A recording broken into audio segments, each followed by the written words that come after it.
చాలా రోజుల తర్వాత మళ్ళా మీ మధ్యకి ఈ విధంగా రావడం జరిగింది. ఎందుకోసం రావడం జరిగిందంటే, రాజ్యాంగానికి సృష్టించిన వ్యక్తి, ఈ భారతదేశము ఒక ఉన్నతమైన స్థాయిలో ఉండాలి అని ఒక ఆలోచన భావాలతో ముందుకు కొనసాగిన డాక్టర్ బిఆర్ అంబేద్కర్ గారి పుట్టినరోజు సందర్భముగా ఈరోజు మీ ముందుకు రావడం జరిగింది. ఈరోజు డాక్టర్ బిఆర్ అంబేద్కర్ ఏప్రిల్ 14వ తేదీ నాడు తను పుట్టాడని, భారతదేశంలో ఉన్న ప్రతి ఒక్కరూ ఆయన విగ్రహాలకు పూలమాలలు సమర్పిస్తుంటారు, దండలు వేస్తుంటారు. మరికొంతమంది గొప్ప గొప్ప ప్రసంగాలు చేస్తారు, కానీ ఆ ప్రసంగాలలో సారం ఉండదు. మరికొంతమంది వారి వర్గాన్ని కాపాడుకోవడానికి తహతహలాడుతుంటారు తప్ప మార్పు ఉండదు వారిలో. మరికొందరు రాజకీయం చేస్తారు ఆయన పుట్టినరోజుకు, కానీ రాజ్య పరిపాలన సరిగా ఉండదు. మరికొంతమంది ఆయన పుట్టినరోజుకు మతాన్ని కాపాడుకోవడానికి మరికొంతమంది రాజకీయ రంగులు వేసుకొని ముందుకు వస్తుంటారు. ఆయన భావజాలాలు మాత్రం తెలియదు. మరి డాక్టర్ బిఆర్ అంబేద్కర్ గారి యొక్క పుట్టినరోజు సందర్భంగా ఇలా చేసుకుంటూ వెళ్ళిపోతున్నారు. కానీ ఆయన మనసులో ఉన్నది, ఆయన ఆలోచనలో ఉన్నది, ఆయన ప్రసంగాలు చేసేటప్పుడు ఎందుకు తన భావాలను ఎందుకు ప్రజలకు మీదపై ఎందుకు ఆయన పూర్తిగా ఎందుకు ప్రసంగాలు చేయలేదంటే, భారతదేశంలో ఉన్న నా ప్రజలే నా దేశానికి చీడపురుగులాగా ఉన్నారని ఒక ఆలోచన భావాలతో ఆయన చాలా చాలా బాధపడ్డాడు, దుఃఖపడ్డాడు డాక్టర్ బిఆర్ అంబేద్కర్ గారు. మరి అలాంటి విధానంలో ఆయన చేసిన సేవ ఇప్పటివరకు ఎవరైనా చేస్తారంటే ఎవరు చేయరు. ఆయన పేరు పెట్టుకుంటారు తప్ప ఆయనలాగా సేవ ఎవరు చెయ్యరు. మరికొంతమంది ఆయన ఆలోచనలు చెప్తారు తప్ప ఆయన ఆలోచనలు మాత్రం ఎవరు నడవరు. ఈరోజు డాక్టర్ బిఆర్ అంబేద్కర్ గారి యొక్క పుట్టినరోజు సందర్భంగా ఒక ప్రసంగాలు చేస్తారు తప్ప కేవలం మేకపోతు గాంభర్యముతో ప్రవర్తిస్తారు తప్ప ఏది వాస్తవము ఉండదు. మరికొంతమంది కూడా కొన్ని విషయాలు కూడా చెప్పడానికి నేను ప్రయత్నం చేస్తాను. కొంతమంది ఆయన బాల్య దినముల గురించి చెప్తారు, ఆయన జరిగిన అవమానాలు చెప్తారు, ఫలానా వర్గానికి ఈ విధంగా చిన్న చూపు చూసిందని చెప్తుంటారు. మరికొంతమంది వివిధ రకాలతో మాట్లాడుతుంటారు డాక్టర్ బిఆర్ అంబేద్కర్ గారి గురించి. ఆయన చదువుకోవడానికి కారణం ఎవరో తెలుసా? చిన్న చూపు చూశాడు అంటున్నారు కదా మీరు. ఆయన చదువుకోవడానికి కారణం ఎవరో తెలుసా? ఆయన చదువుకోవడానికి కారణం ఎవరయ్యా అని అంటే క్రిస్టియన్ మిషనరీలు ఆయన చదువుకు చాలా చాలా సహకారం చేశారు. ఇది తెలియదు, చెప్పరు. ఏ రాజకీయ నాయకుడు చెప్పడు. ఆయన పేరు పెట్టుకున్న వాళ్ళు కూడా ఎవరు చెప్పరు. క్రిస్టియన్ మిషనరీ వాళ్ళు సహకారం చేశారు ఆయన చదువుకని చెప్పరు. ఎందుకంటే క్రిస్టియన్స్ గొప్పగా పోతారు, యేసు ప్రభువు వారు గొప్పగా కనబడతారు కాబట్టి ఆయన గురించి అస్సలు చెప్పరు. ఇది ఈరోజు మన భారతదేశంలో ఉన్న సమాజము, మనుషుల యొక్క విధానం.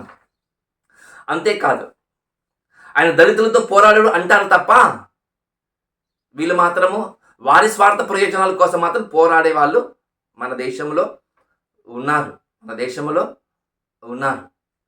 దళితుల కోసం పోరాడాడు అంటారు తప్ప వీళ్ళు దళితుల కోసం పోరాడారు. వారి వ్యక్తిగత జీవితాల కోసం పోరాడే విధంగా ఈరోజు అలాంటి వాళ్ళు ఈరోజు మనకు కనబడుతుంటారు. అంతేకాదు, ప్రతి ఒక్కరూ చదువుకోవాలంటారు, కానీ చదువుకాడికి వచ్చే వరకు కొన్ని విభేదాలను విభజిస్తారు. ఎలా విభేదాలు విభజిస్తారయ్యా అంటే, స్త్రీలు చదువుకోకూడదు అని కొంతమంది అంటారు. ఒక ఆయన అన్నాడు, స్వరాజ్యము నా జన్మ హక్కు అని చెప్పిన ఎందుకన్నాడు తెలుసా? స్త్రీలు చదువుకోకూడదు, స్త్రీలు ఒంటింటి కుందేలుగా ఉండాలని చెప్పాడు ఒక ఆయన. అలాంటి వాళ్ళు కూడా ఉన్నారు. మరికొంతమంది అసలు చదువుకోకూడదు, దళితులే చదువుకోకూడదు అని మరికొంతమంది భావజాలను వ్యక్తం చేస్తారు. మరికొంతమంది ఏం చేస్తారు తెలుసా? దురాశపరులుగా వారి మీద విషం చిమ్ముతూ ఉంటారు మరికొంతమంది. మన భారతదేశంలో ఉన్న మనుషులు, మన దేశ ప్రజలు, మన దేశంలో ఇంత దారుణముగా ఎందుకు ఇలా ఉంది అని చాలాసార్లు బాధపడ్డాడు డాక్టర్ బిఆర్ అంబేద్కర్ గారు. ఎందుకోసం బాధపడ్డాడు తెలుసా? ఇల్లు కట్టేది వారే, ఇల్లును కూర్చేది కూడా వారే. ఒక సమాజం బాగుండాలని చెప్పేవాళ్ళు వీళ్ళే, సమాజం చెడగొట్టే విధముగా వెళ్ళేది కూడా వారే. చూడండి, అలాంటి భావజాలలతో అంబేద్కర్ గారు లేడు. ఆయన పేరు పెట్టుకున్న వాళ్ళు, ఆయన పేరును చూపించి బతుకుతున్న వాళ్ళు ఉన్నారు తప్ప ఎవరు ఆయన ప్రసంగాలకు చోటివ్వలేదు. వాళ్ళ హృదయంలో చోటివ్వలేదు. ఆయన చోటివ్వలేదు. ఆయన ఎంత గొప్ప తెలివిమంతుడు తెలుసా? ఆయన అనేకమైన గ్రంథాలు చదువుకున్నాడు. ఆయన అనేకమైన గ్రంథాలు చదువుకున్న తర్వాత క్రిస్టియన్లు వచ్చిన తర్వాత ప్రభువైన యేసుక్రీస్తు వారు సొంత రక్షకుడిగా అంగీకరిస్తే కొందరి విధంగా అన్నారు, నువ్వు ఈ మతాలను వెళుతున్నావు, రాజకీయంలో కొన్ని మార్పులు ఏర్పడతాయి, నేను కాదని వాళ్ళు కొంతమంది వస్తారయ్యా అని అంటే, ఎవరు ఏమైనా సరే నాకు అవసరం లేదు, ఈ మార్గం బాగుందని నడిచిన బిఆర్ అంబేద్కర్ గారు. యేసు ప్రభువుల వారి మార్గం బాగుందట, లోకరక్షకుడి యొక్క మార్గం బాగుందని చెప్పారు బిఆర్ అంబేద్కర్ గారు. అలా తెలుసుకొని వీళ్ళు వినరయ్యా, ఎవరు వినరు, ఈయన క్రిస్టియన్గా మారిపోయాడని కొంతమంది అంటూ ఉంటే ఈయన ఏం చేశాడు తెలుసా? బౌద్ధ మతానిపై స్వీకరించాడు. బౌద్ధ మతానికి వెళ్ళి స్వీకరించి బౌద్ధ మతంలోనే కొత్త న్యూ క్రిస్టియాలజీ, కొత్త క్రైస్తవ నిబంధనలు తీసుకొని పెట్టాడు బౌద్ధ మతంలో. అవి తెలుసా? అలాంటివి తెలియవు మనకేం తెలుసా? ఆయన పేరు చెప్పుకొని డబ్బులు దండుకోవడం తప్ప మనకేమీ తెలియదు. అలాంటి వాళ్ళు ఉన్నంత వరకు మన దేశం ఇలాగనే ఉంటుంది. ఆయన భావాలలో చెప్పుకొని బతుకుతున్న వారు ఒక్కడు కూడా ముందుకు రారు. ఇప్పుడైనా సరే దేశం బాగుండాలని కోరుకోండి. మా వర్గము బాగుండాలి, మా వాళ్ళు బాగుండాలని ఒకవేళ నువ్వు అనుకుంటూ పోతున్నావు అనుకో, ఈ దేశం ఇలాగనే ఎప్పటికప్పుడు